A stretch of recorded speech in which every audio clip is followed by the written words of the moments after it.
ఈ నెల 8న విశాఖ వస్తున్న ప్రధాని మోదీ స్టీల్ ప్లాంట్ పరిరక్షణపై స్పష్టత ఇవ్వాలని ఉక్కు పోరాట కమిటీ ఆధ్వర్యంలో రోడ్డెక్కారు. కూర్మన్నపాలెంలోని ఉద్యమ శిబిరం నుంచి కలెక్టరేట్ వరకు బైక్ ర్యాలీ చేపట్టారు. విశాఖ వస్తున్న మోదీ స్టీల్ ప్లాంట్ ప్రైవేటీకరణ చేయబోమని స్పష్టంగా ప్రకటించాలని డిమాండ్ చేశారు. విశాఖ స్టీల్ ప్లాంట్కి సొంత గనులు కేటాయించి 4 నెలలుగా జీతాలు లేక ఇబ్బంది పడుతున్న కార్మికులకు భరోసా ఇవ్వాలని ఉక్కు పోరాట కమిటీ నాయకులు డిమాండ్ చేశారు.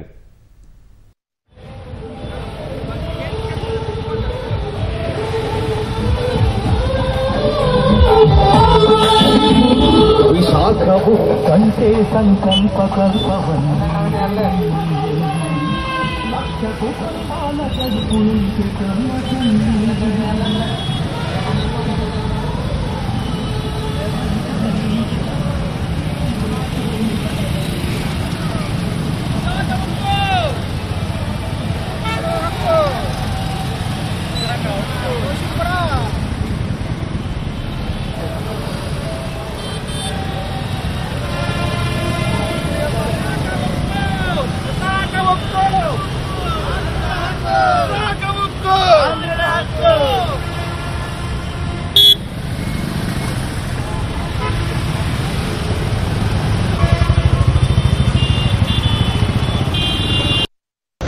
ప్రభుత్వం 5,000 కోట్ల రూపాయలు పెట్టుబడి పెడితే 54,000 కోట్ల రూపాయలు పన్నులు కట్టాం.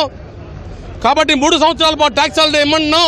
విశాఖపట్నం స్టీల్ ప్లాంట్ సేల్లో విలీనం చేస్తూ 3 సంవత్సరాల ట్యాక్స్ హాలిడే ఇస్తూ ప్రకటన చేయాలని చెప్పేసి దానికోసం రాష్ట్రంలోని అధికార పార్టీ, ప్రతిపక్ష పార్టీ, కమ్యూనిస్ట్ పార్టీలు అన్ని కూడా ఒత్తిడి తీసుకురావాలని చెప్పేసి కోరుతూ కలెక్టర్ గారికి మెమోరాండం ఇవ్వబోతా ఉన్నాం. ఉత్తరాంధ్ర ఎమ్మెల్యే ఎంపీలందరూ కూడా రాజకీయ తీర్మానం చేశారు. విశాఖ ఉక్కుని ప్రభుత్వ రంగంలో కొనసాగిస్తాం అని చెప్పేసి. కానీ ఈవేళ రీఇన్వెస్ట్మెంట్ అంటున్నారన్నమాట. రీఇన్వెస్ట్మెంట్ అని మళ్ళా పాస్కోని జిందాల్ని వీళ్ళందరినీ తీసుకొచ్చి వాళ్ళ చేత పెట్టుబడులు పెట్టించి దీన్ని అభివృద్ధి చేసి ప్రైవేటీకరణ చేయాలనే ఆలోచన ఉపసంహరించుకోవాలని చెప్పేసి ఈరోజు కలెక్టర్ గారికి మెమోరాండం సబ్మిట్ చేస్తున్నాం. రేపు 8వ తేదీ విశాఖపట్నం వస్తున్నారు కాబట్టి ఖచ్చితంగా ఈ 4 సంవత్సరాల ఉద్యమాన్ని ఫుల్ స్టాప్ పెట్టాలి. విశాఖపట్నం స్టీల్ ప్లాంట్ సేల్లో కలుపుతాము. దీనికి పూర్తి ఉత్పత్తి సరిపడగా 20,000 కోట్లు మాకు బడ్జెట్ కేటాయిస్తాము. అదేవిధంగా ఫండ్స్ కేటాయిస్తాము, నిర్వహణ ఉద్యోగిస్తామని చెప్పి చంద్రబాబు నాయుడు గారు పోనుగా అనౌన్స్ చేయించాలి.